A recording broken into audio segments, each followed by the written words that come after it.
Hey, Eddie Bells here. And listen, I just want to share something with you. I read this book and it's called The Third Door. Really interesting. But it just got me thinking about, we oftentimes we're trying to find a way to make it, right? We're trying to find our way in.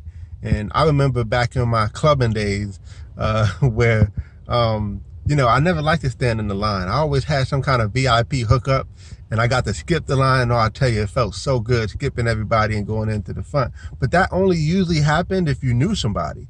And so, I love the concept of this book because it talks about, you either have three choices. You can go in through the front door, and to do that, you pretty much have to have some kind of relationship you can go through the front door and stand in line like everybody else, right?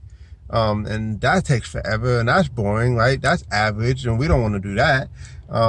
We could go through the back door, but the only way you get to the back door is if you have some kind of relationship, a special relationship that can get you there, right? So the third door talks about, you make your own way, right? You make your own way in.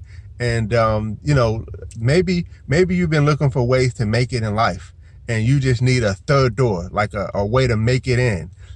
Reach out to me. I'd love to have a conversation with you about that. Let's talk about how we can get you into, because sometimes we want the success, but we don't have the vehicle that can help us get the success. And that's what I want to share with you today. So just reach out to me, send me an inbox, send me a DM, and let's have a little conversation about that and let's see what we can make happen. But listen, guys, the third door is serious, right? Because I'll just tell you a quick story that he told in the book that I thought was pretty powerful. He was talking about Steven Spielberg.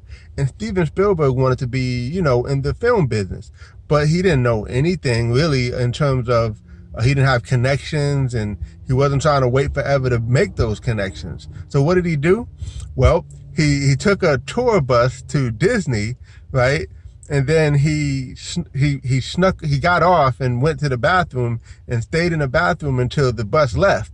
And then he walked his way in to where the filming was at. And he ended up going and almost acting as if he was already a director. And he just had this confidence. And they knew he was kind of fluffing it, right? But they just loved his ingenuity. They loved the aura that he would just make it in, right? Like, how did this guy get in? Well, anyway, we like you, right? And so one of the directors, that was the key person, ended up taking a liking to Steven Spielberg. And, next thing you know, doors started opening. He gave him a free pass to keep coming back.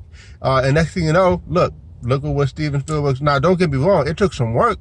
It wasn't like he just got in and that was it. Everything was peachy keen, right? He still had to do a lot of work, but he found a way to get in that could kind of advance him a little bit faster than he normally would get in through the normal channels, if that makes sense. And I think sometimes what we're trying to do in business is we're trying to just do it the normal way. And sometimes you just got to stand out. Sometimes you got to just jump out, right? Matter of fact, I'm reading this book here now by Gary Vee called Crushing It, right? And sometimes you just got to crush it. You got to find a way with ingenuity to really make things happen so that you can get into where you need to be to do the things that you need to do. So again, let's have a conversation. Maybe you already got something you're working on, or maybe you're looking for something to work on, especially going into 2019. Now is the time to really kick it in gear. All right. So appreciate you guys. God bless. Hope you got some value from this video. And if you did, like, comment, and share, and let's help other people to get where they need to be. God bless, guys. Take care.